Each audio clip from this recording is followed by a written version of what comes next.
Okey, jumpa lagi. Okey, untuk video kali ni saya nak tunjukkan fungsi yang paling utama dekat RPS Pragmatic ni, iaitu fungsi Fault Finder. Okey. Fault Finder ni apa dia? Dia mencari kerosakan dekat smartphone yang kita tak tahu sekarang ni. Okey, just kita tahu masalah handphone ni apa, dan dia akan mencari, dia akan diagnose, okey, apa yang rosak dan apa yang perlu kita baiki. Okey, sebagai contoh saya ada handphone ni, okey, handphone tadi juga, yang mana dia ada masalah charging. Okey, dia ada masalah charging.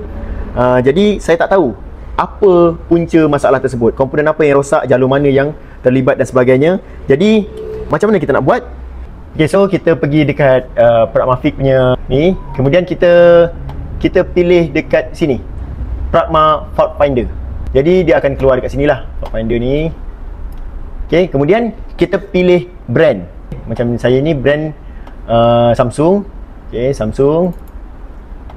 Okay, kemudian model dia, macam ni adalah model A03. Okay, macam ni model A03. Okay. Okay, kemudian kita pilih dia punya kerosakan ataupun kategori kerosakan ni lah. Macam saya adalah kerosakan charging. Mana charging? Okay, USB charger data ni. Okay, so dia akan download sekejap. So dia macam ni lah interface dia. Kemudian saya besarkan. Jadi make sure kita connect dengan dia punya RPS. Okay, kita connect dulu. Okay, dah connect. Ini bahagian charging data. So kat charging data ni dia ada beberapa line yang perlu diukur lah. Di sini dia akan tunjukkan mana yang perlu kita letakkan prop. Okay, contohnya dekat sini. Okay, line sini. Okay, dan line seterusnya. So kita buat satu persatu. Okay, dan dia ada satu lagi tempoh untuk kita letakkan prop kat sini yang kita boleh setting. Contohnya kita tekan, lepas tu kita nak setting letak prop tu dalam tempoh berapa saat. Okay, secara normalnya kita nak ambil masa lebih kurang dalam 10 saat. Katalah saya letak 10 saat. Tapi kalau orang yang lebih cekap, dia boleh lebih rendah lah, kita boleh setting lebih rendah. Okay, so saya letakkan 10 saat dekat sini. So macam mana nak buat? Okay, macam biasa, macam kita nak ukur diode. Okay, merah dekat ground. Okay, merah kat ground. Kemudian hitam kita pergi ukur kat point yang dia dah tunjukkan. Okay, so point yang pertama dekat WBus USB in. Okay, so kita tekan je start. Dalam tempoh 10 saat kita pergi letakkan point yang dia tunjukkan. Okay, ni point yang dia tunjukkan lah. Okay, dalam tempoh 10 saat nanti dia akan membuat dia akan analyze. Okay, dia akan buat pengiraan dan dia akan tunjukkan. Okay, nampak kat situ dah ada keputusan, iaitu keputusannya 0.00. Sepatutnya line WBus ni ada nilai. Okay, nilainya kalau saya semak dekat skematik, nilainya 400 lebih. Jadi 0.00 ni adalah nilai shorting. Okay, jadi dia adalah suspek yang pertama. Okay, so kita boleh buat ke poin-poin seterusnya. Okay, ni line yang pertama dia dah merah. Okay, so dia suspek dia lah. Okay, kat mana line yang pertama, dia point dia dah dekat sini. Line kedua ditunjukkan, suruh ukur dekat yang dekat sini. Line ketiga dekat IC. Jadi kat IC kita tak payah ukur dulu lah, sebab kat IC ni perlu angkat IC. Jadi kita tak payah ukur dulu. Okay, kita dah dapat satu suspek. Contohnya kita dah dapat dah, iaitu problemnya dekat WBus. Okay, yang merah ni. Okay, jadi apa yang perlu kita buat? Bila merah, kita tekan je kat merah tu, dia akan keluar instruction seterusnya, iaitu possibility, apa yang kemungkinan yang berlaku. Okay, so dekat sebelah sini ni dia ada tunjukkan poin-poin ataupun komponen-komponen yang terlibat dengan jalur tersebut. Jadi macam kita ni boleh tahu possibility shorting itu adalah dekat komponen. Okay, so komponen-komponen yang kemungkinan besar berlaku shorting adalah komponen-komponen yang terlibat dengan ground. Okay, contohnya macam kapasitor dan adalah komponen-komponen tertentu. Jadi macam sini kita tengok satu point. Okay, macam sini kita tengok point yang pertama, ini ada possible tak untuk shorting. So macam tak ada kan. So kedua, sini pula, ni sebenarnya line yang sama, ada possible tak untuk short. So kita boleh tengok lah, ni boleh tengok secara visual saja. Okay, point yang ketiga, dia punya test point saja. Okay, ada possible tak untuk short? Tak ada, sebab dia bukan komponen.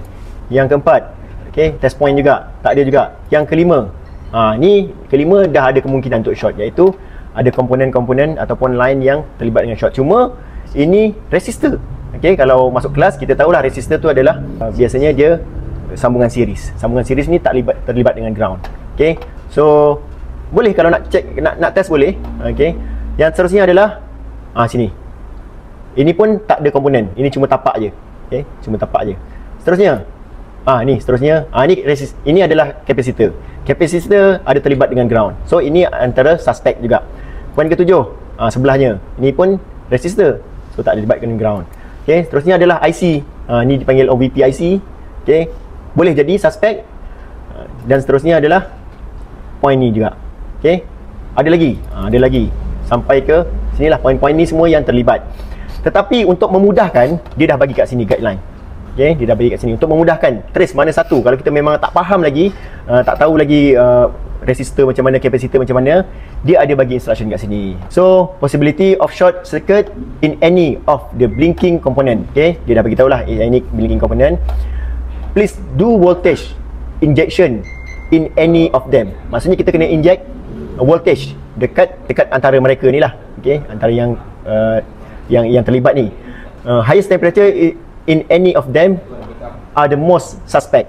So masa kita inject voltage, kalau ada komponen yang paling tinggi temperature dia adalah suspek utama dia. Okay, so dia ada bagi tahu lagi, if you don't find a guideline for the voltage rating on this circuit form, the name of the line, you can just start with 1.2 volt injection. So kita boleh start inject voltage dengan voltage yang rendah dulu. Okay, voltage dengan 1.2 voltage.